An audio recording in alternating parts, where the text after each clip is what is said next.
Magandang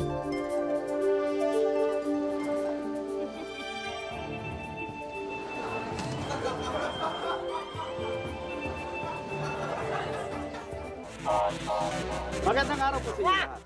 Pasok tayo sa Bohol upang kapanayamin ng isa sa pinaka-importanting tao sa beach. At yan po ay ang lifeguard.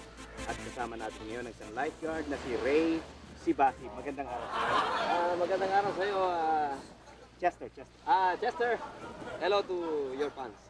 Okay, Ray, matanong lang kita. Matagal ka na bang nagtatrabaho bilang lifeguard?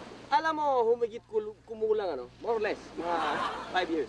5 years, 5 taon. Ah, Sa 5 taon na pagtatrabaho mong yan, masasabi mo bang mahirap ang iyong trabaho? alam mo, Chestnut. Chester. Chester.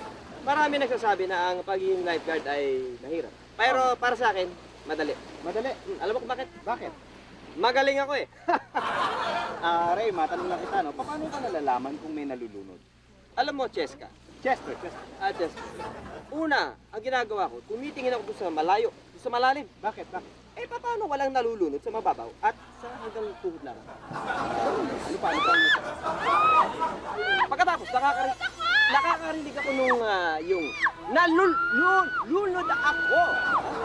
Pagkatapos, dyan yung saklol. Yun ang naririnig mo pagka may nalulunod. Sigurado yun. Alam mo kung bakit gano'n? Nalulunod ako sa...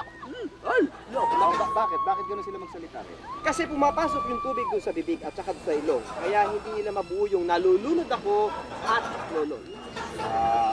Okay. Ray, dito sa beach, medyo napapansin natin na kakaiba yung environment. Medyo maingay. Diba? Tsaka maraming naglalaro. Paano malalaman kung totoo may nalulunod? O baka nagbibiruan lang, nagjo-joke lang, nag-horsing around, kumbaga.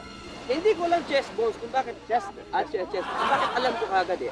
Pagka nakakarinig ako no, nalulunod ako sa lol. Alam ko na kagad na totoo na yun eh. Kahit may kausap akong ganito. Alam ko na, nadi-differentiate ko na yun. Totoo doon sa naglalaro-laro lang. Okay. Matanong kita, Ray, Ito medyo personal. Okay lang? Okay. Okay, sige. Gusto ko lang tanungin kung ilan na nasa dito. Marami ka na bang nasa dito? Wala pa eh. Wala pa? Yun nga ang hinihintay ko. 5 years na ako naging lifeguard dito. Wala pa akong nasasakit kahit isa. Yun nga ang hinihintay ko eh. Gusto ko sana magpakitang gilas dyan sa may-ari, di ba? Para na makita ko yung worth ko as lifeguard. Ano gusto mong sabihin? Parang gusto mong may malunod? Ay, hindi naman. Ay, gusto ko lang makita ko na feeling ko lifeguard akong totoo. Di ba? Parang gano'n lang. Yung self-worth ay ma-establish at malaman naman. Tama ka doon, Chesley. Hey! Sumama sa office sa akin. Bakit?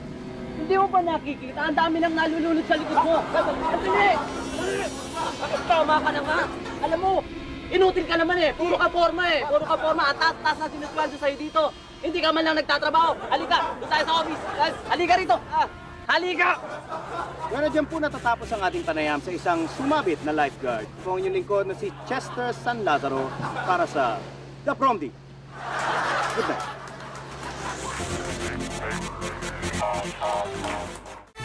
Awat, awat, awat.